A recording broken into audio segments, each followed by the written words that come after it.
The screen behind her husband's head glowed with a single red word: excluded. And before Avery could even set her sleeping daughter down, Linda was already on her feet, finger jabbing toward the front door. "Get out of my son's house!" Welcome back to the family revenge tales. Major Avery Sullivan stood frozen in the doorway of her own home, still in her dress uniform, the ribbons on her chest catching the light from the television. Harper stirred against her shoulder, startled awake by the sudden noise, small fists curling into the fabric of her mother's jacket.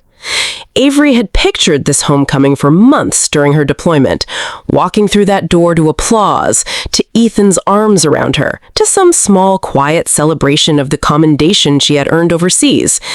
Instead, 20 relatives stared at her like she was a stranger who had wandered into the wrong house uninvited. A projector she didn't remember them owning cast a document across the living room wall, and nobody had warned her it was coming. "Ethan?" Her voice came out smaller than she intended. "What is this?" Ethan set the remote down slowly, deliberately, with the calm of a man who had rehearsed this exact moment in front of a mirror. "I had it tested while you were gone," he said. "I needed to know the truth." He gestured toward the screen without looking at her. "Harper isn't mine." The room seemed to hold its breath collectively. Avery's arms tightened around her daughter until Harper squirmed. "That's not possible," she said. "You know that's not possible, Ethan. Look at me." He wouldn't. Linda was already crossing the room, heels clicking against the hardwood, finger raised like a blade. "You've humiliated this entire family," she said, loud enough that the cousins by the kitchen stopped pretending not to watch. 2 years of marriage, and this is what we learn? Get out, tonight, before I make you leave." Harper began to cry, startled by the shouting, and buried her face against Avery's neck, her small body trembling. Somewhere behind Avery, someone murmured that they always had a feeling. Someone else said nothing at all, which felt almost worse. Avery felt something crack open in her chest, not just heartbreak, but a disorientation so total, it was like watching her own life dissolve from somewhere just outside her body, unable to reach back in and stop it. "Please," she said, hating how it sounded, how small. "Just let me explain. Let me see that report." "There's nothing to explain," Linda snapped. "The paper speaks for itself." Avery turned toward the door on legs that didn't feel like her own, Harper sobbing quietly against her collarbone, and the door opened before she reached it.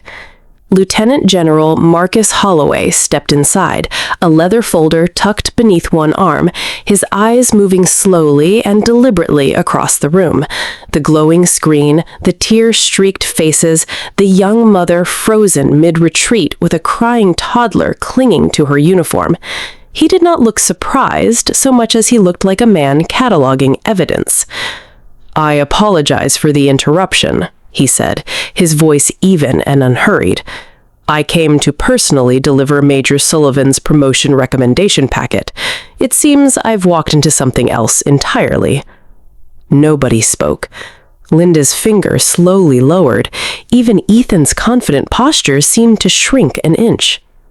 Holloway's gaze settled on the projection glowing behind Ethan's shoulder. "Is that a paternity report?" "It is," Ethan said, and something in his voice had already begun to thin. "Which laboratory conducted it?" Ethan named one Avery had never heard of, the syllables tumbling out too fast. "Who collected the samples?" Silence. "Was there a documented chain of custody? A witness present during collection? Was this test court-ordered or affiliated with any accredited legal process whatsoever?" Holloway's questions came without heat, without accusation, simply laid out one after another like stones dropped into still water, each one sending ripples further across the room.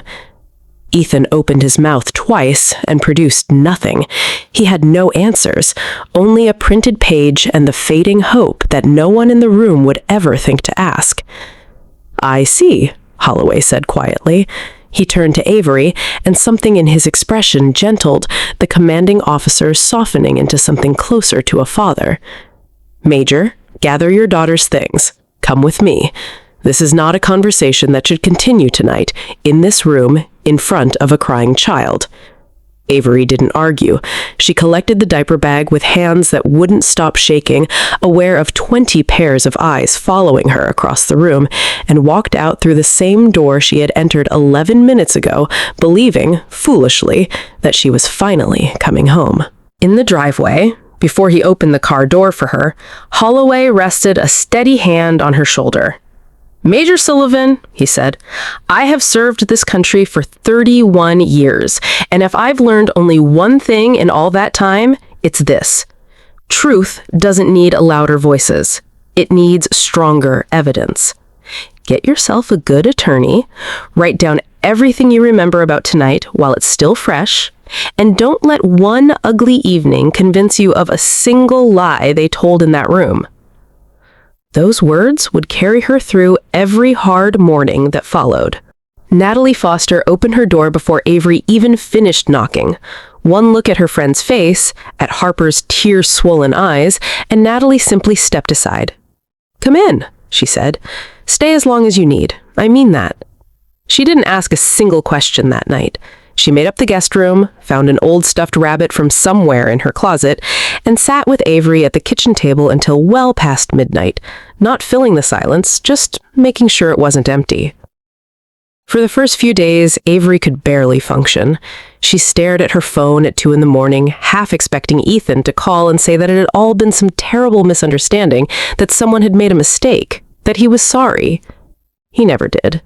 Instead, they were only cold, clipped texts about logistics, when she'd be picking up more of Harper's things, whether she intended to make this difficult. Harper woke twice a night asking for her father, and Avery would hold her in the dark of Natalie's guest room, humming until the crying stopped, wondering how she was supposed to explain any of this to a 2-year-old who only understood that something in her small world had gone badly wrong. Natalie never once said she had her doubts about Ethan, though Avery suspected she had. Instead, she left coffee on the counter each morning and took Harper to the park so Avery could make the calls she needed to make without a toddler pulling at her sleeve. It was on the 4th morning, when Avery returned to the house alone while Ethan was at work, that she found the crack in his story. The family laptop sat open on the kitchen counter, still logged into their joint bank account out of habit, and a notification caught her eye before she could look away. A transfer she didn't recognize, dated 3 weeks earlier, for an amount that made her sit down hard in one of the kitchen chairs. She scrolled further, her pulse climbing. More transfers. Small enough individually not to draw attention, but adding up to thousands of dollars moved quietly into an account she'd never seen. Missing contributions from their retirement fund, a refinancing document tucked into a folder she wasn't meant to find, bearing a signature that looked like hers at first glance, until she noticed the loop of the A curved the wrong way entirely. Her hands were still shaking when she called Rebecca Thornton, a military family law attorney Natalie had recommended the very first night. "I need to show you something," Avery said. "I think there's more going on here than a marriage falling apart." Rebecca listened without a single interruption, and when Avery finished, she said the words that would come to define the months ahead. "Major Sullivan, based on everything you've just described, this doesn't sound like a decision your husband made in a moment of doubt. This sounds like something that was planned, carefully, over time."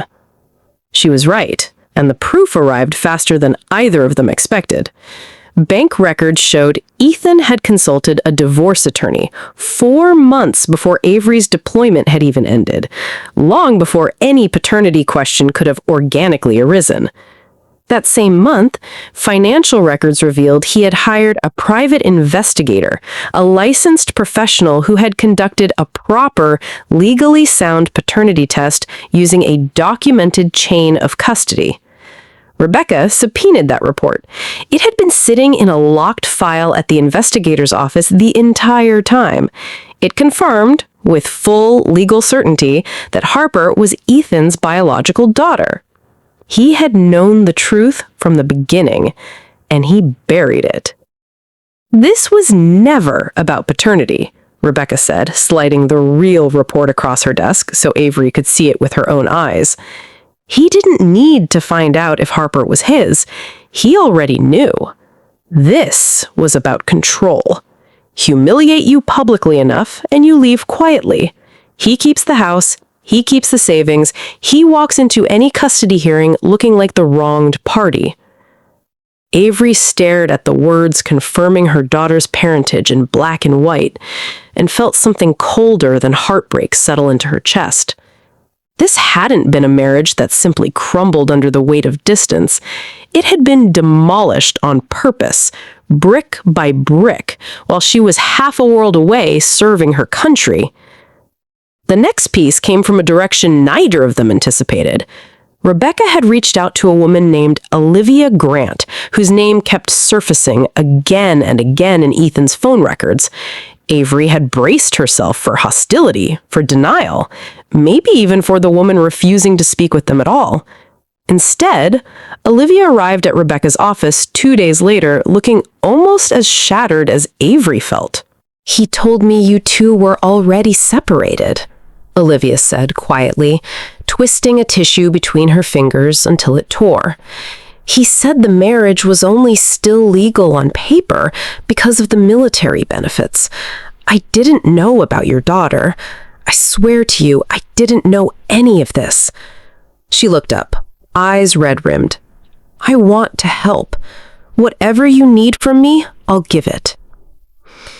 What she gave them was the final piece of the conspiracy, hundreds of text messages spanning months in which Ethan discussed purchasing a fraudulent DNA report from an unlicensed online company, discussed exactly how humiliating Avery in front of the family would pressure her into walking away without a fight, discussed the financial transfers down to the dollar amounts Avery had already discovered on her own. With that, the county court ordered an official DNA test conducted under strict legal protocol, fully witnessed and documented from collection to result. Days later, the results confirmed precisely what the buried report already had. Harper was Ethan Brooks's daughter, with a probability exceeding 99.99%.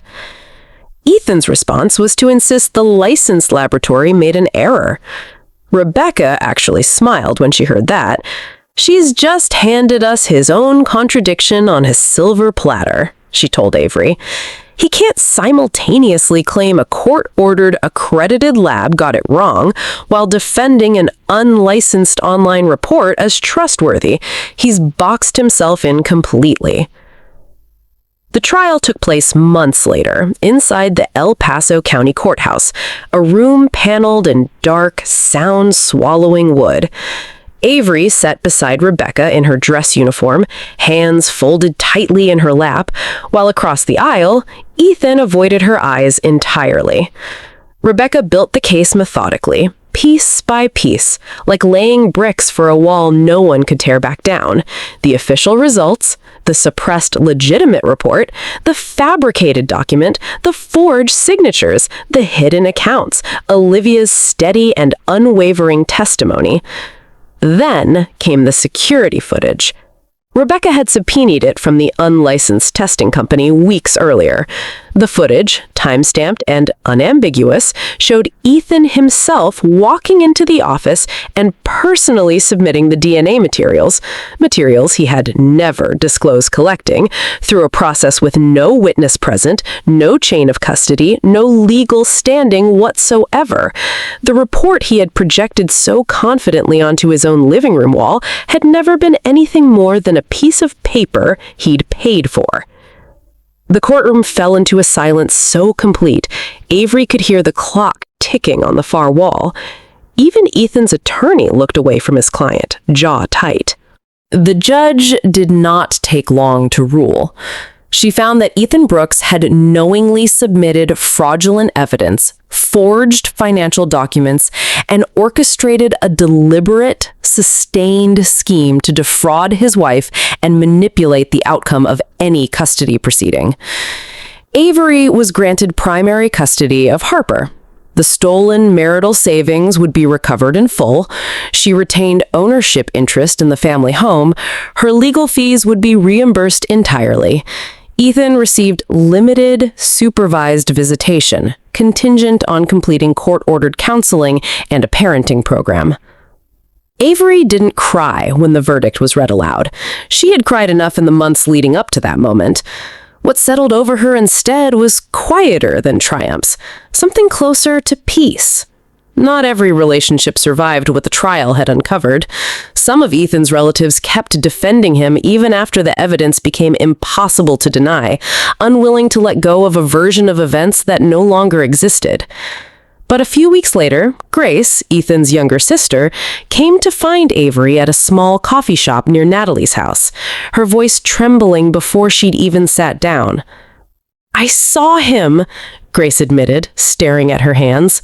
"Weeks before you came home, I saw him shredding papers in the garage, late at night. I didn't know what they were then. I know now." She wiped her eyes with the back of her hand. "I'm sorry. I'm so sorry." It confirmed what Avery had already suspected, but hadn't wanted to fully accept, that the betrayal hadn't been a moment of panic or doubt. It had been planned. Patiently, methodically, while she was half a world away, trusting the man she'd married. Nearly a year later, Avery stood on a stage at Fort Carson in her dress uniform, waiting to receive her new rank as battalion commander. General Holloway knelt down beside a small velvet box and handed it to Harper, now 3 years old, dressed in a miniature outfit that matched her mother's uniform colors exactly. With small, careful, guided hands, Harper helped pin the new insignia onto Avery's shoulder, while soldiers and friends and fellow officers applauded around them. Avery looked out over the crowd, her daughter's fingers still resting against the fabric of her uniform, and understood with total clarity that this moment, not the courtroom victory, not the recovered savings, was the one that mattered most. She had protected her daughter, she had preserved her integrity, and she had refused, through every difficult month, to let bitterness write what came next. Linda reached out to her the following spring, her voice smaller than Avery remembered it being, asking for a chance to slowly rebuild something with her granddaughter. Avery didn't answer right away. She sat with the question for weeks, talked it through with Rebecca, talked it through with a counselor Natalie had recommended. Eventually, she agreed to slow, fully supervised visits. Not because she had forgotten what happened in that living room the night she came home, but because she wanted Harper to grow up understanding forgiveness without ever mistaking it for forgetting what it protects against.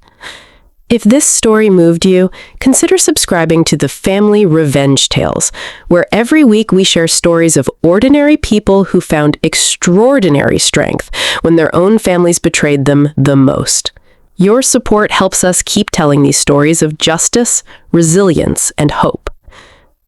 Remember this: truth may take time to surface, but it never truly disappears, and the people who try hardest to bury it often end up trapped beneath their own lies. What is the significant educational or other value in this story? This story shows how due process, careful documentation, and calm persistence can overcome even the most devastating fabricated accusations, underlining the real-world importance of licensed procedures and a proper chain of custody in any legal matter. It warns against letting anger or public opinion override facts, encouraging viewers to seek verified truth before passing judgment on anyone. It also models healthy conflict resolution, since Avery's choice to pursue justice through legal channels rather than revenge offers a picture of dignity under enormous pressure. Finally, it teaches that shielding a child from long-term resentment, even after profound betrayal, is itself an act of quiet strength, and that true resilience is measured by integrity rather than retaliation.